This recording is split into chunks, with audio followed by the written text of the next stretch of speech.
It is Hugh Frankincense Jackman.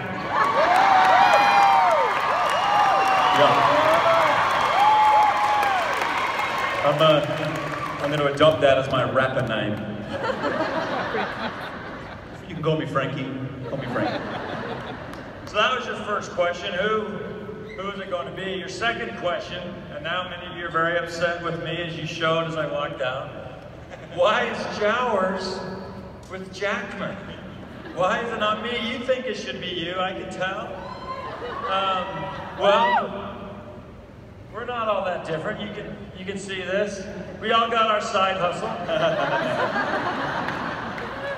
I don't know why you're dressing up as Thor, but I mean, you do know I have hung up the claws. Like, there is life after that? Well, someone's got to play Wolverine after me, I'm just saying. You know.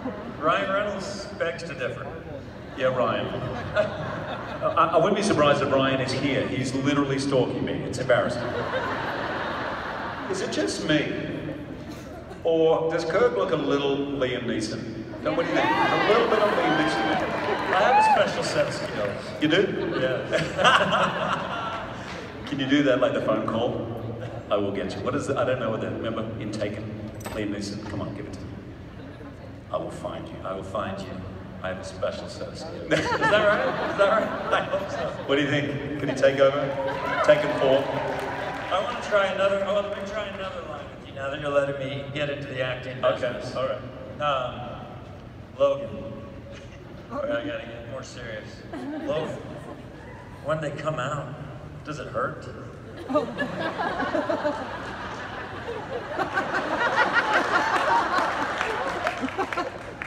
Sorry, before I give my dialogue, keep rolling camera. It's actually Rogue who says the line. She's like a 12-year-old girl. I need you to get into character. Yep. Logan, when they come out, does it hurt? Every time.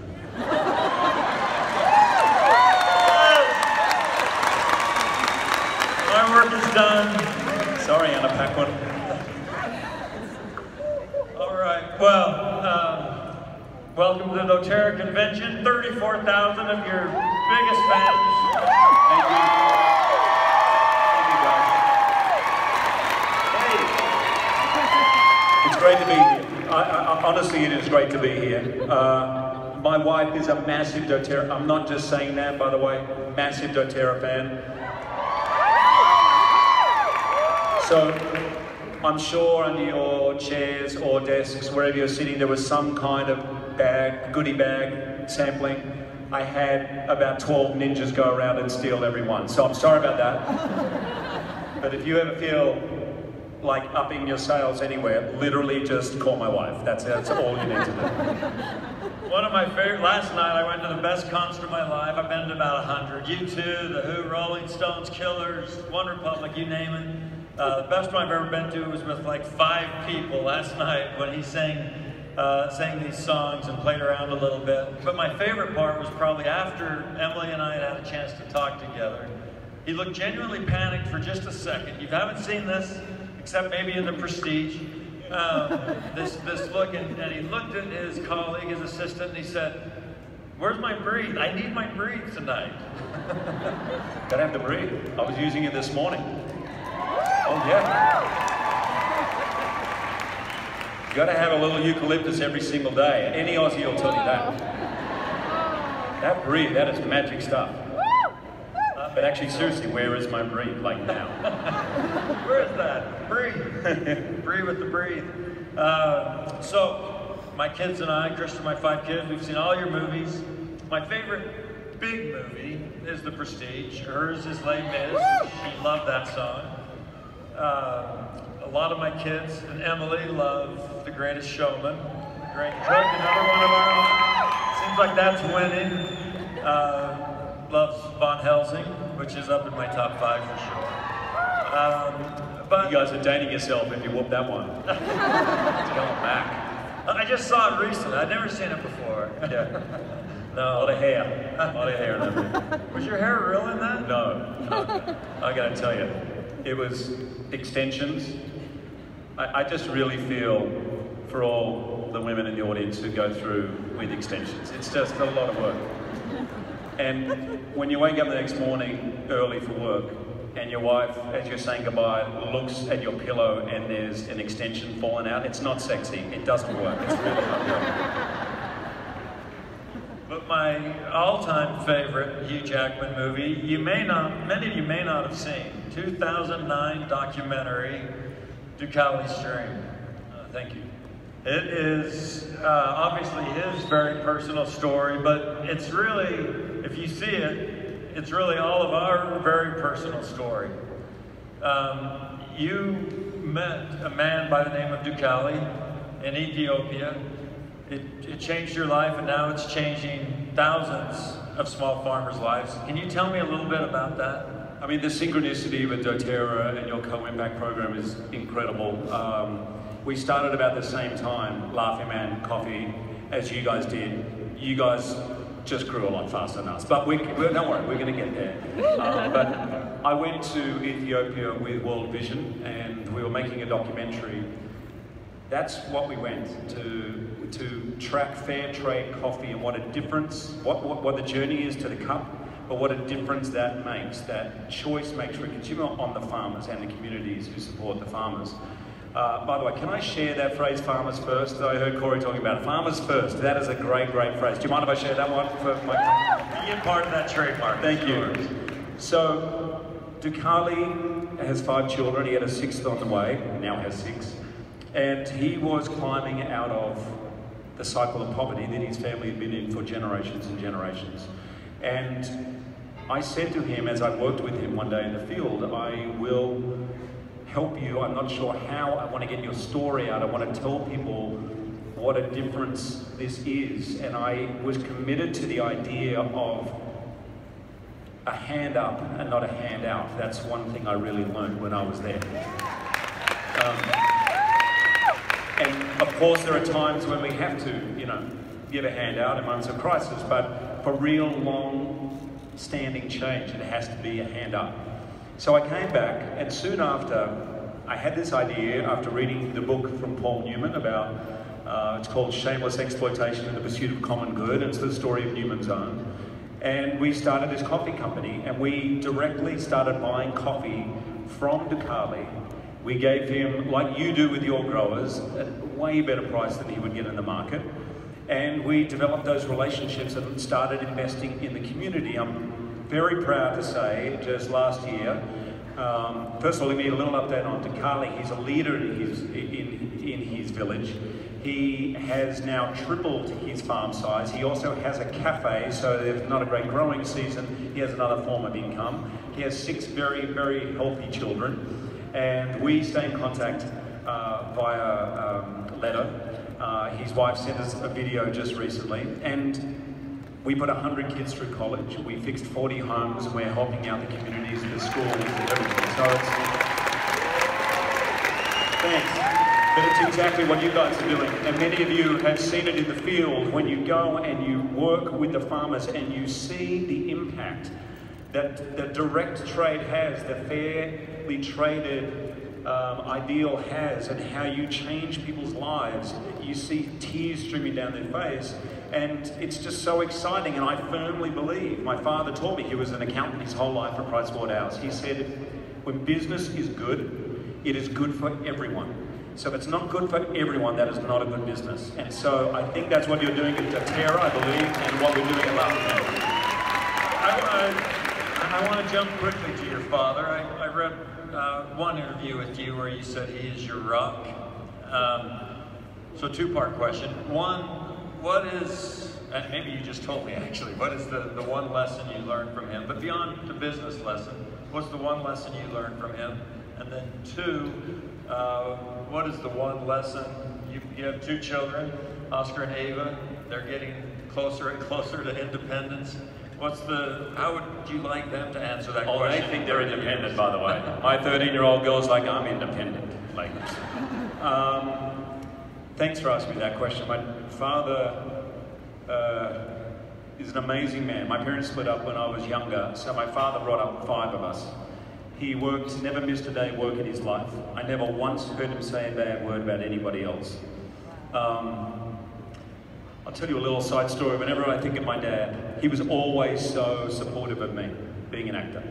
He thought I was a little thin-skinned, but he said, you better toughen up. But he was always supportive. And there was one time when I was performing in Carnegie Hall, and I was very nervous. The first time I'd sung in America, we were doing Carousel. And my father flew 24 hours from Australia. He did actually take 3 days off work. He flew 24 hours from Australia. He arrived, saw the concert, got straight back on the plane, 24 hours straight back to the office. And on his way from the airport, I told him, by the way, he's an accountant, so he needed to know everything. You know, itineraries, dress code, seating, hotels, you name it, everything. And I said, Dad, I've got it all sorted. It's black tie. I'll call you when you land. So when he landed, I just found out that it wasn't black tie. It was actually business casual. Now, Dad was there for 12 hours, right, from Australia, so I think he's probably wearing flip-flops and shorts and, a black tie in one hand. And I rang him and I said, Dad, you've got to get a suit or something else. It's not black tie. He said, don't worry, I've got it covered. And I said, okay. He said, but do me a favor. It would mean a lot to me if I could pick you up at the hotel and walk you to the stage door at Carnegie Hall. I was quite touched by that. I said, of course, meet me at 6:15 and we'll walk over together. So 6:15 on the dot, he's an accountant, knock on the door and I open up and my father was standing in the hall in full black tie, right? And I'm like, Dad, it's not black tie. Seriously, no one is wearing black tie. Nobody. I mean, except for the choir, everyone's going to think you're a baritone, Dad. Please, don't. And he looked me in the eye and he said, my son is singing at Carnegie Hall. It is black tie for me.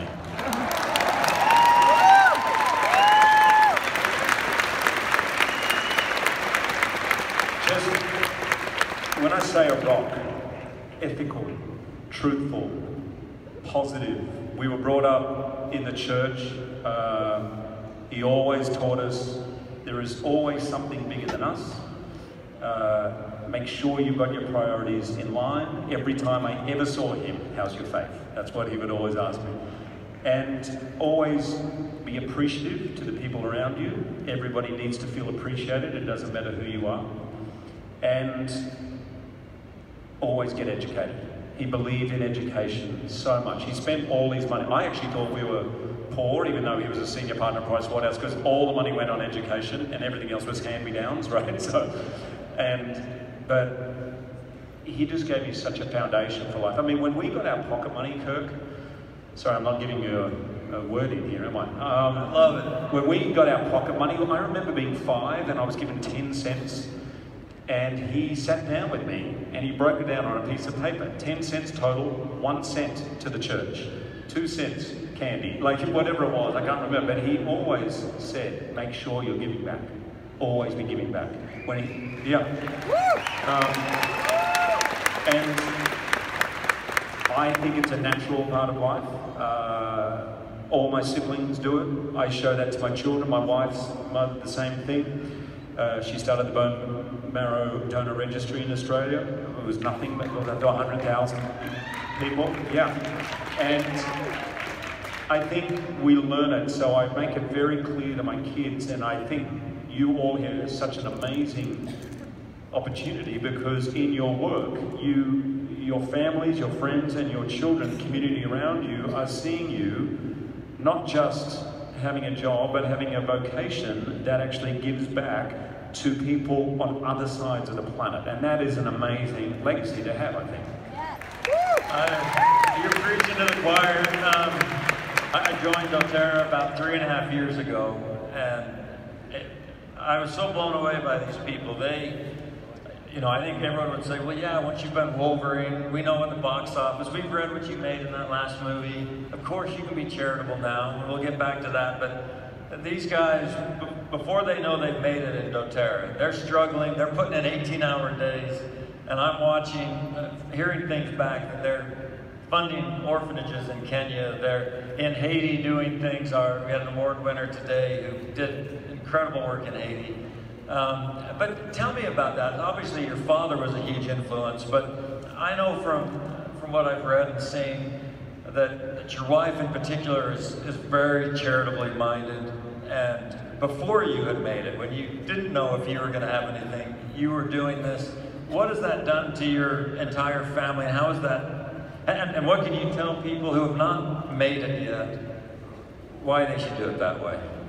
Well, what I was taught was, of course you have to take care of your family, and then the circle of influence just keeps growing. So as your heart opens, and as you fully understand, which everyone in this room does, that the more you give, the more you get, then naturally that generosity just grows, and you start to feel for people. But I have to tell you, my wife taught me really what true opening of the heart is, because sometimes, I'll admit, we all do things, oh, it's the right thing to do, we should do it. My wife is compelled, has always been compelled.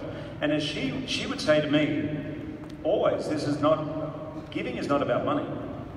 Money is another form of energy. She always says it's a form of energy, and you can use energy whichever way you like. Like, we wake up every single day with God-given energy and God-given heart, and you can sit on the couch all day if you want. You can do whatever you want. You can use that energy, and money is the same thing. Time is valuable. You can always give, even if it's just a smile, even if it is seeing someone on the street, you buy them a meal. There's always a way to give, and what happens is that generosity just seems to grow. And my wife teaches me every single day. There was one morning, I remember, I was shooting at nights, which means you shoot till the sun comes up. And I came home, and Deb said, let's go and get breakfast. Let's take the kids for breakfast. I know you need to sleep, but let's just go and have breakfast. And we did. So I was very tired. On our way, there was a homeless man in the street. And Deb said, I need you to stop. We've got to get some breakfast for this man. And I said, babe, can I just get a cup of coffee? Can I just get a cup of coffee? We'll go back. And she said, okay, we'll go back. She said, that's a good idea. We'll go and get breakfast, and we'll get some, and we'll go back and give it to the man. So we got breakfast, we drove back to where the man was, and the man had moved. And I said, oh, well, next time. She goes, no, not next time. We're going to drive around until we find that man. And I said, he's homeless. We have no idea. He goes, but we're going to find him. Because I told you to stop, and you made me go to... I said, okay, we'll find him. An hour later, it may not have been warm, but Deb got out of the car and gave the man an omelette. So, but that's just, she cannot help herself. And I am humbled and taught by her every single day.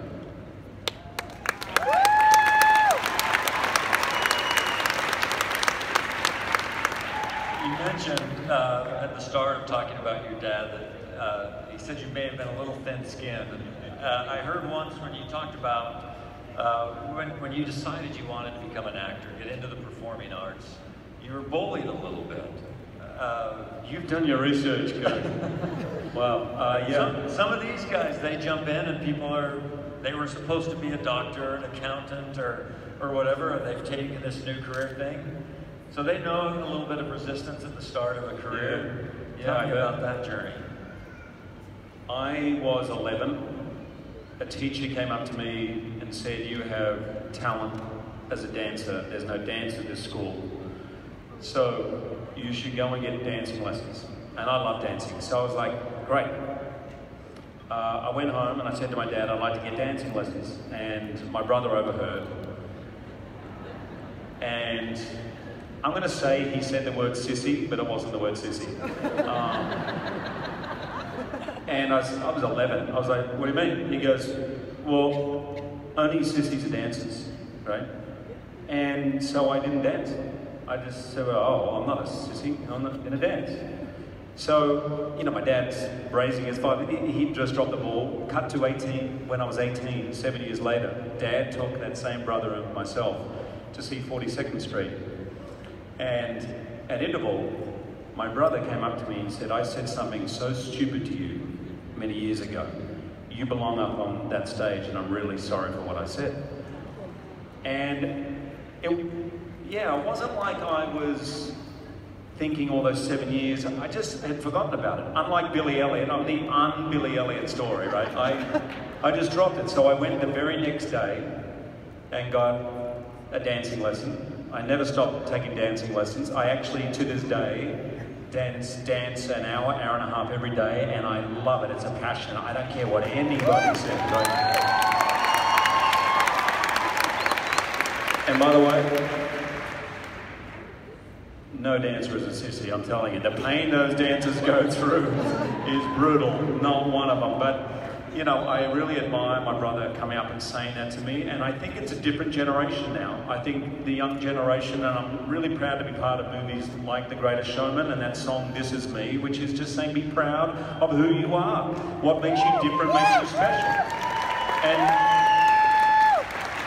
I'm sure there's some people here today, or people, you know, who are watching, who are starting off, who have a passion and a fire in their gut, and they feel like, right, this is me, this job, this company, what I'm doing now feels right. I know I'm on the right path. And some people may be saying, but that's stupid, you went to college, you went to med school, and what are you doing? I got my first job as an actor when I was 26. I didn't believe I had the ability, I wasn't sure I was going to be able to do it, but I never, ever stopped in the back of my head dreaming that one day it'd become true. So I understand people might say, oh, well, you know, you've made it, you're successful now. For many, many years I wasn't, but all along I loved it. And I would put in 15, 16 hours a day, every day, because I loved it. I never missed a day at drama school. I never missed, so I know you know this, but no matter where you're at, dream big, dream as big as you can possibly dream. Because if you believe in that dream, it will come true. I promise you it will come true.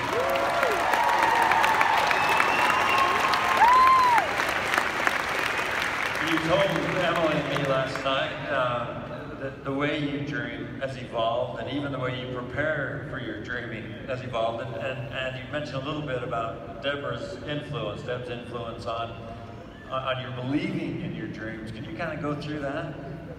My wife is a manifester, right? She can manifest things that I have no idea how they happen.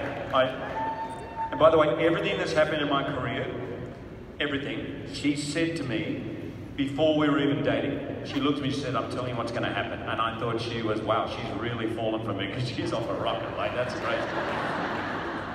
And everything that she said was true. Even down to The Greatest Showman, which, by the way, we didn't open that great, but when she said, I promise you, this thing is going to catch on. This is not big opening weekend and then it drops off. This is going to be word of mouth. People are going to champion. It's going to, like, she always did that. So, after a while, I was like, I get this.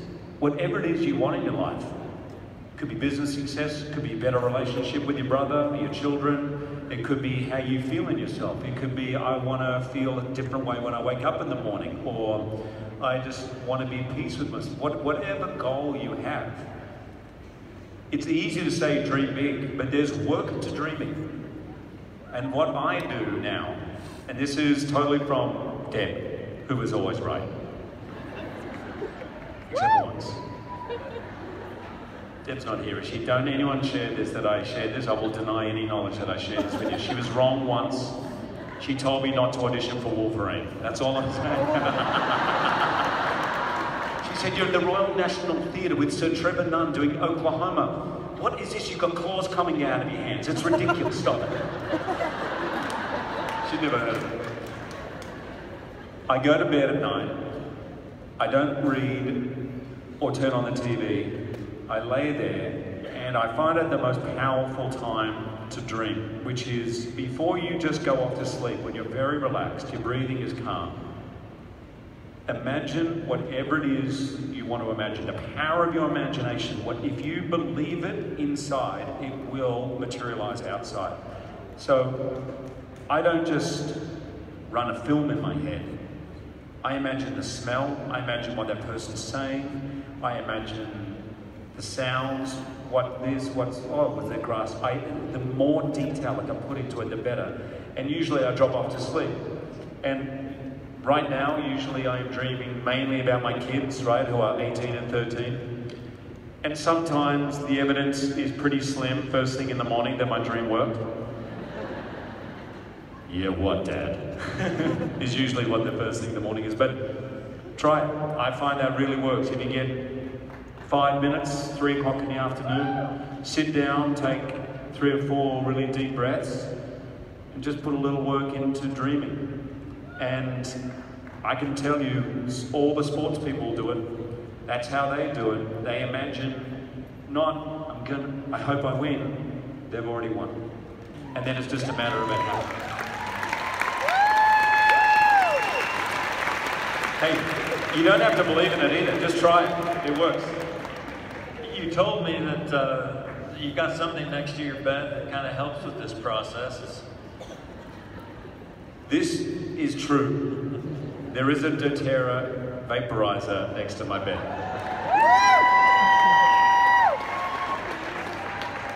So, happy to talk to anyone about exactly what to put inside that. That's going to help with the dreams. But I'm just going to go with frankincense for now.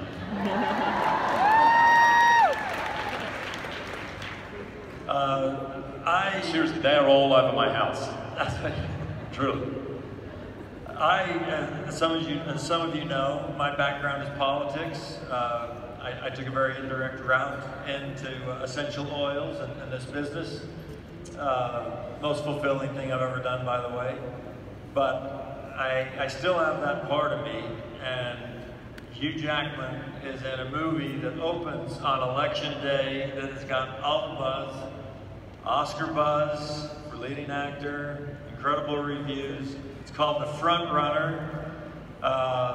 You were playing failed presidential candidate Gary Hart, one of the most interesting month, 3 weeks, whatever, of this rise and fall of this man. What made you choose it? What kind of preview can you give to us? Because I want everyone to see it in about 1 month. He's an extraordinary man, Gary Hart. He's 82 now. Just celebrating his 60th wedding anniversary with his wife. I went up and spent time with them. He was a Democrat, but very independent. He actually was at Senator John McCain's funeral as a pallbearer. One of the old school, very principled, proud American, believed in civic duty. And he ran, in 1987, he started his run 20 points ahead. He was the front runner. He was pretty universally regarded as going to be the next president of the United States.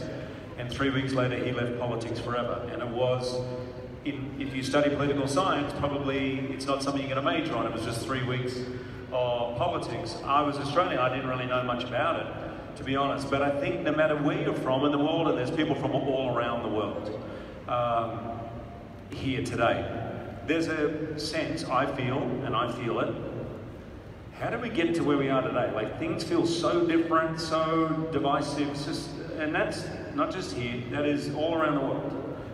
And how did we get to where we are today? And these 3 weeks may seem insignificant, but actually I think the movie says that this is a very important turning point, particularly between the press and politics. And what the movie's really asking is, what's important and what is interesting? What flaws will we accept in our leaders and what won't we? And it's trying to start conversations. So hopefully, if you guys see it, it'll start a conversation. So. Thank you. I want to... Can I just say, there's a fly on the stage. It makes me feel really at home. So thank you, Kirk, for bringing that. Where's the Terra Shield? Eric, throw me some Terra Shield. I love... Oh, sorry, for Kirk. That was for you, Kirk. I love you too. I love you too. I want to end where we started, with Ducali's Dream. I really hope you'll all go see it on Amazon. You will immediately find yourself looking through Hugh Jackman's eyes. One quote that kind of hit me is he said, I'll do the first one that didn't get me quite as much as the next one that really took me out, was he said, I love my coffee, so I want it to be good. I want it to be high quality. I also want to know that it's nourishing the people who work to plant it, to harvest it, to roast it. If you followed Ducali's dream, it was not a one-time thing. He's been at the United Nations. He's started a foundation.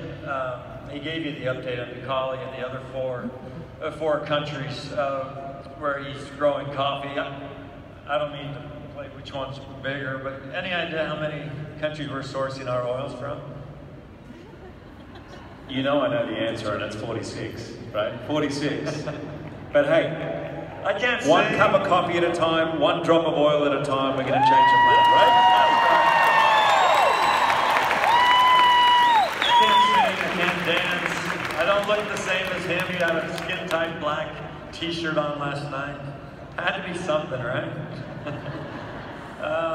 The other quote that you will, especially those of you who have been on a co-impact sourcing trip, I told you, please go and look up my daughter's video. It's 2 minutes. I watched his kids on their trip. The trees that were planted in their names, the impact that you can see in their eyes. It's Lovely Lucy, Guatemala. If you Google that, you'll find her video she made in Guatemala. Do not, and I can't emphasize this enough, do not just Google Lovely Lucy. Please do not do that. I'm sure she's lovely, but she's... It reminds me of a friend of mine who told his mother she had to get a Gmail account, and so she Googled G-M-A-L-E. She goes, I do not want that account.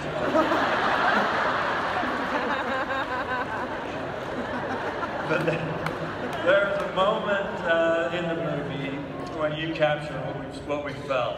It gave me goosebumps because it really, you saw Corey's incredible presentation. So many of our growers that we've flown in from around the world are sourcing people who are going through all sorts of difficulties to help this work.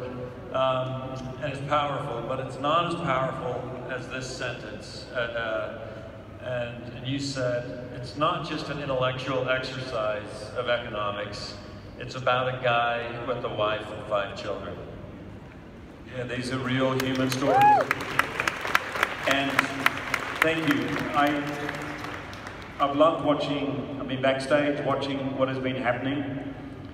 The co-impact sourcing responsibly directly from the farmers is not easy. I know it's not easy. I do it as well. And we work directly with our farmers. It's not cheaper, but it is the right thing to do, and you guys are doing it, and I applaud you for doing it. And it's, I think, so hard to feel, what can I do? How can I help? The problems seem insurmountable, but actually one step at a time, doing what is in front of you. And all of you in this room have gone not just one step, but many steps by what you do every day, creating a great product that people love, right? Gotta have that, people gotta love it. But you are helping change the lives of the people who are involved at the source of that product, and you should be eternally proud of that. It has been an honor of a lifetime to be with you last night and today. Thank you so much for being with us. May I ask one more thing? You want to be my lawyer? You want to be my lawyer? I actually, well, no, I'm a recovering attorney. I don't do that anymore. I'm very happy in my passion. You can ask me. Would you give us one last song? I would love to.